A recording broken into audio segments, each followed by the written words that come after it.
ये है दिल्ली दर्पण। भाजपाइयों, मैं फिर बार बार आपसे कहता हूं, तुम्हारा पढ़ाई लिखाई से कोई वास्ता नहीं है, तुमको कोई जानकारी नहीं है। तुमको सिर्फ एक ही चीज सुबह उठ के सिखाई जाती है, झूठ बोलने का काम कैसे करना है। और आम आदमी पार्टी के तौर पे यह हमारी जिम्मेदारी है कि भारतीय झूठा पार्टी के हर एक झूठ का जवाब दिया जाए। भारतीय जनता पार्टी के लोगों ने दिल्ली में हमारे पूर्वांचल के भाइयों को बांग्लादेशी कह के, रोहिंग्या कह के, अपमानित करके उनका वोट कटवाने के लिए एप्लीकेशन दिया है, आवेदन दिया है। तुगलकाबाद में बूथ नंबर 117 पर 1337 कुल वोट है और 554 वोट कटवाने के लिए भारतीय जनता पार्टी के कार्यकर्ता ने आवेदन किया। आप पूर्वांचल के हमारे भाइयों को, यूपी बिहार के लोगों को बांग्लादेशी कहोगे, रोहिंग्या कहोगे, उनको गाली दोगे, उनका वोट कटवाओगे और सोचोगे कि मैं चुप हो जाऊंगा। सभी पत्रकार बंधुओं को नमस्कार। पूरी दुनिया में झूठ फैलाने की मास्टर पार्टी भारतीय झूठा पार्टी के झूठ फैलाने का प्रयास किया है और आम आदमी पार्टी के तौर पे यह हमारी जिम्मेदारी है कि भारतीय झूठा पार्टी के हर एक झूठ का जवाब दिया जाए। पहली बात,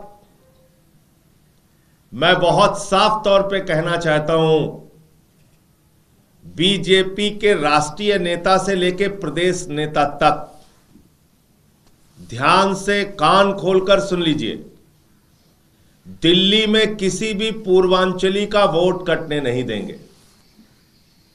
दिल्ली के अंदर 30-30, 40-40 साल से जो हमारे यूपी बिहार के पूर्वांचल के लोग रह रहे हैं, जिन्होंने अपने श्रम और परिश्रम से दिल्ली को बनाने का काम किया, आप चाहते हो कि आप उनका वोट कटवा लोगे, यह काम आम आदमी पार्टी कतई नहीं होने देगी।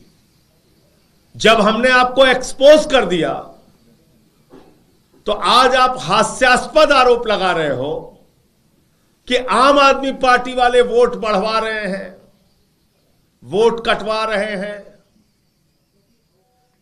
एक एक करके मैं रिकॉर्ड बता रहा हूं किस तरीके से भारतीय जनता पार्टी के लोगों ने दिल्ली में हमारे पूर्वांचल के भाइयों को बांग्लादेशी कह के, रोहिंग्या कह के, अपमानित करके उनका वोट कटवाने के लिए एप्लीकेशन दिया है, आवेदन दिया है।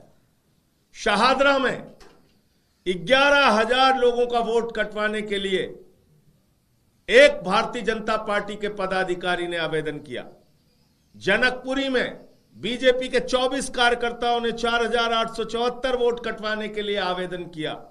तुगलकाबाद में भाजपा के 15 कार्यकर्ताओं ने 2,435 वोट कटवाने के लिए आवेदन किया। तुगलकाबाद में बूथ नंबर 117 पर 1337 कुल वोट है और 554 वोट कटवाने के लिए भारतीय जनता पार्टी के कार्यकर्ता ने आवेदन किया।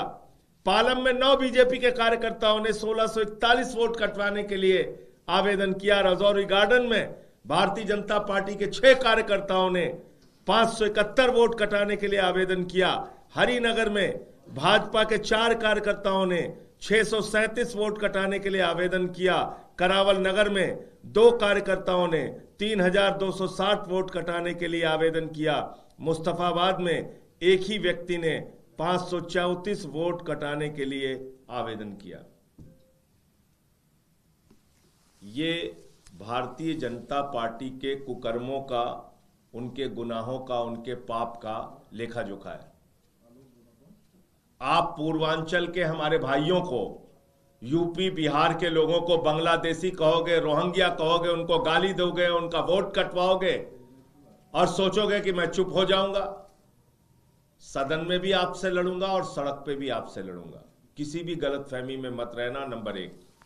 दूसरी बात, फिर आज उन्होंने हास्यास्पद बातें की कुछ, और पता नहीं क्यों योगी जी से नाराज हैं। वो अपनी ही पार्टी की सरकार के खिलाफ आज बोल रहे हैं।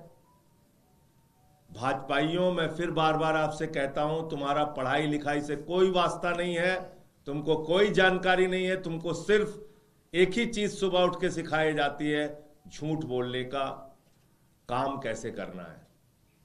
मैंने आपको बताया था कि मेरी पत्नी ने अपना वोट कटवाने के लिए आवेदन 4 जनवरी 2024 को दिया।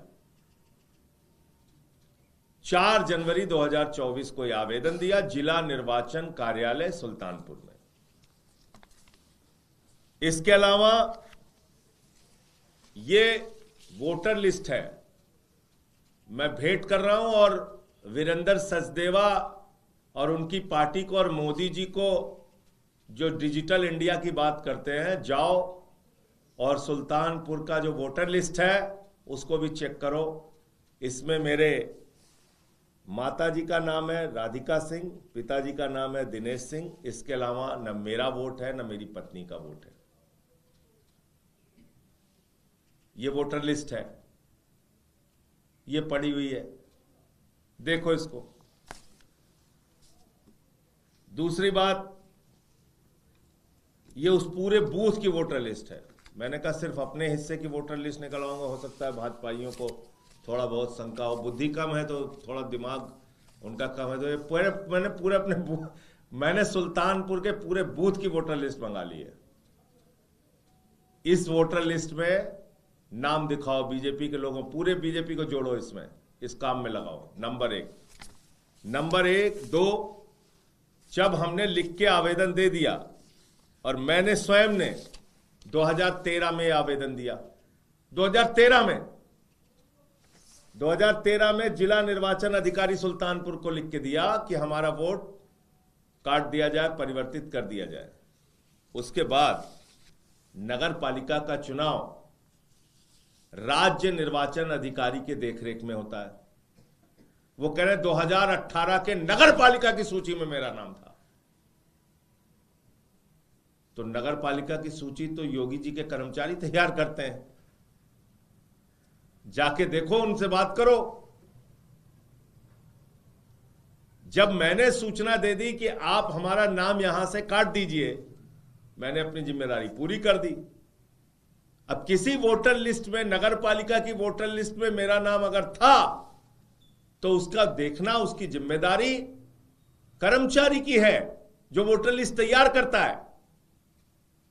इतनी सामान्य समझ तो होनी चाहिए। इसलिए मैं फिर कहना चाहता हूं, पूर्वांचल के लोगों का वोट दिल्ली में काटने नहीं देंगे।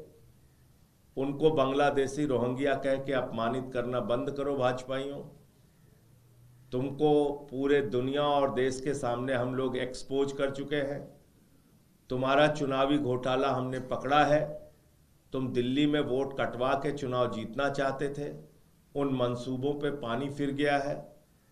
तो अब विचलित होकर तुम कुछ भी बोल रहे हो, तुम्हारे साथ हमारी संवेदना है, लेकिन ये सब मत करो, इससे कोई फायदा होने वाला नहीं है। दूसरी बात, आदरणीय कृषि मंत्री जी ने हमारी मुख्यमंत्री को चिट्ठी लिखा है। मैं समझ नहीं पाता कि भारतीय जनता पार्टी इतनी बेशर्म पार्टी है कि अभी भी किसानों के बारे में बात कर रही है। उनके अंदर इतना भी साहस है अभी भी कि वो किसानों के बारे में बात कर सकते हैं। जिस पार्टी ने 1 साल तक हिंदुस्तान के अन्नदाता किसानों को गुलाम की तरह दिल्ली की सड़कों पे, दिल्ली के आसपास बॉर्डर पे दुश्मनों की तरह ट्रीट किया, उनको पाकिस्तानी कहा, उनको खालिस्तानी कहा, उनके ऊपर गोलियां चलाई, लाठियां चलाई, आंसू गैस के गोले छोड़े। जिस भारतीय जनता पार्टी के गुनाहों की वजह से 750 किसानों ने अपनी शहादत दी, वो भाजपा किसान के बारे में बोल रही है। जिस भारतीय जनता पार्टी और नरेंद्र मोदी जी की सरकार की वजह से एमएसपी कानून आज तक लागू नहीं हुआ और अभी भी किसान पंजाब के अंदर डल्लेवाल जी अनशन पर बैठे हुए हैं, आमरण अनशन पर बैठे हुए हैं। जिस पार्टी भारतीय जनता पार्टी की वजह से महाराष्ट्र का किसान आत्महत्या करने के लिए मजबूर है, देश का किसान आत्महत्या करने के लिए मजबूर है, वो पार्टी अभी भी किसानों के बारे में बात कर रही है।